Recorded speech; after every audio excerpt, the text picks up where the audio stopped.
All right. Well, thank you guys for letting me do the devotional today.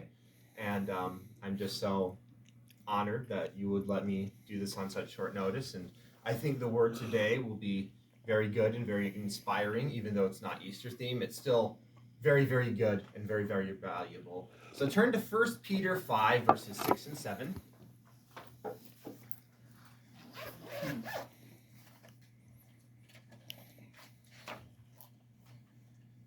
All right.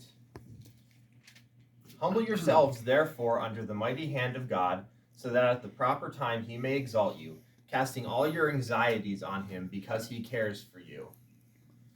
And one thing, when you read that passage, I feel like a lot of people tend to just say, cast your anxieties on God, cast your cares on God. But we never really have an idea of what that means. What does it mean to cast our cares on God? How do we cast our cares on God? And so those are the questions that I set out to answer in this devotional once I get my notes back up. So, and also what are practical ways to cast your cares on God? So as far as what it means, I defined it as fully surrendering your problems, anxieties, and cares to Jesus, and also you're allowing God to be invited into the problem. You're not treating God as the salt that you put on the fries, or the cheese, or the ketchup that you put on the burger.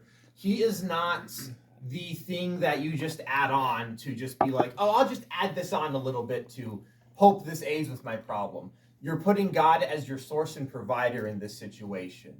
And you want to just stay focused on him and keep your mind on him during this situation. Not in a way that you're trying to manifest, but in a way that says, God, I'm humbling myself. I recognize you're above all things, and I know you're above all things, so I'm going to put you over this thing in a way that makes you the head of it, and that makes me less concerned for it.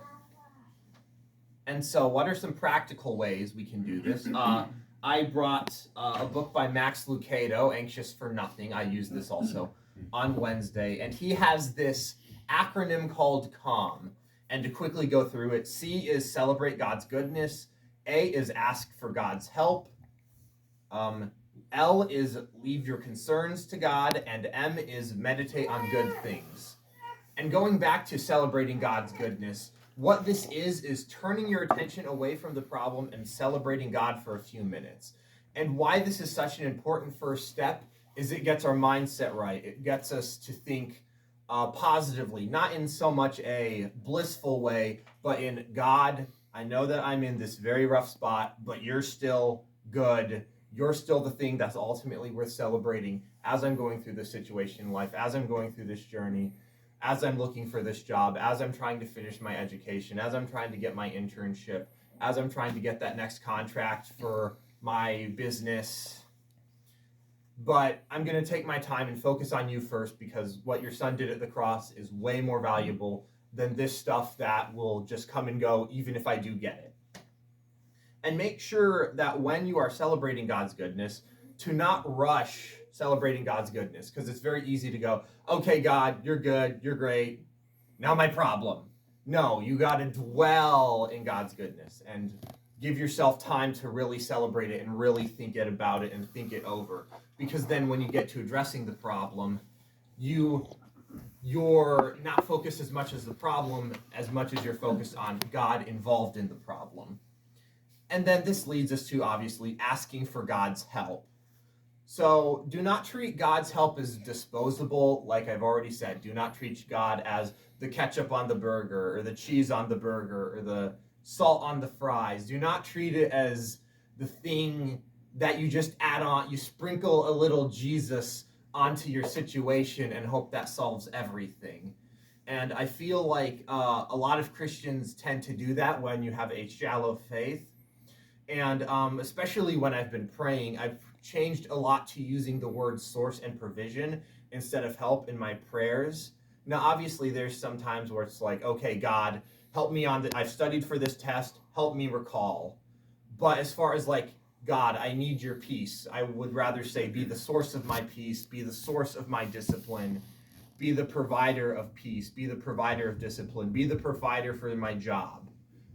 And I just feel like having that language puts you in a more humble, I don't think puts you in a more humble state, but allows your mindset to be more humble, and you are it feels like I'm allowing God to have more control over the situation than just saying, oh, God, help me, but you're going to only do like 25% of it. I'm going to do 75% of it. That's a bit of the trap that we get in our Christian walk and in praying.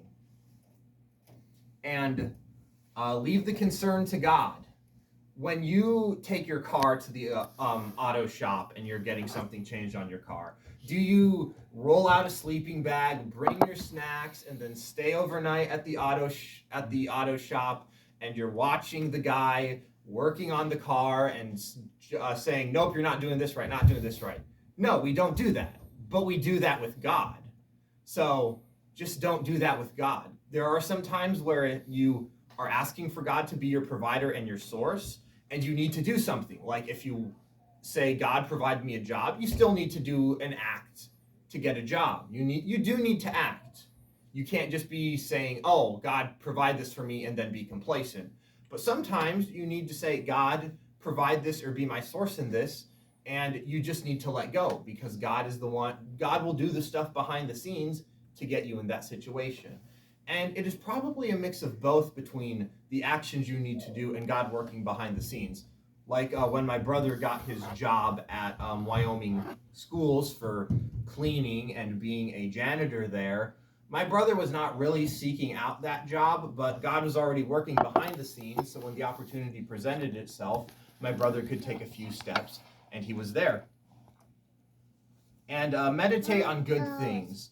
I like the CALM acronym because it really circles back to being in the mindset of, okay, we've celebrated God's goodness. We've brought our problems to Him. We're letting Him handle it. And now just bring back the good things that God has done for you, for us, and just meditate and bring those back so you can have a heart that is more willing to serve and more willing to accept what God has for you, because you don't know what God has for you. You think this job could line up and it doesn't. You think this contract could line up and it doesn't.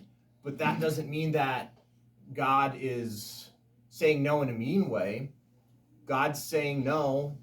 I've learned a lot from God saying no over the past few years. He said no to a lot for me on things, whether it's jobs or relationships. And then I look back and go, yes, I can see why God said no on that, and I see the situation that I'm at right now, and I feel like God has really led me throughout my path in my life. And a personal example that I have where I really have this contrast of a time when I was in a situation where I wasn't as focused on God versus where I was, is my internship search versus my current job search. Back in college, I had to get an internship in order to graduate. And it was a very stressful time because I was just hearing nothing back. I was getting constant no's. And so I was very panicked, very worried. And I very much was in the mindset of, okay, God help me, but you do 25, I'll do 75. And so I did get my internship, I did graduate, but I was very stressed at the time, and a lot of that was self-inflicted. As opposed to now, I've gone through a long stretch of trying to get job after job after job to try to move up in my career, and nothing has come about of it so far. Maybe something's coming soon. I have a job shadow on Thursday in a few weeks. So things are looking very promising, but God can take that away if He wants to, or if He doesn't feel like it's a good fit. And I have peace about that, because when God has closed the doors on jobs, I go, okay, it's obvious He doesn't want me here, because He would have that door open if He wanted me there. And so I've just had a lot more peace in spite of the rejection that I've been going through in my job situation.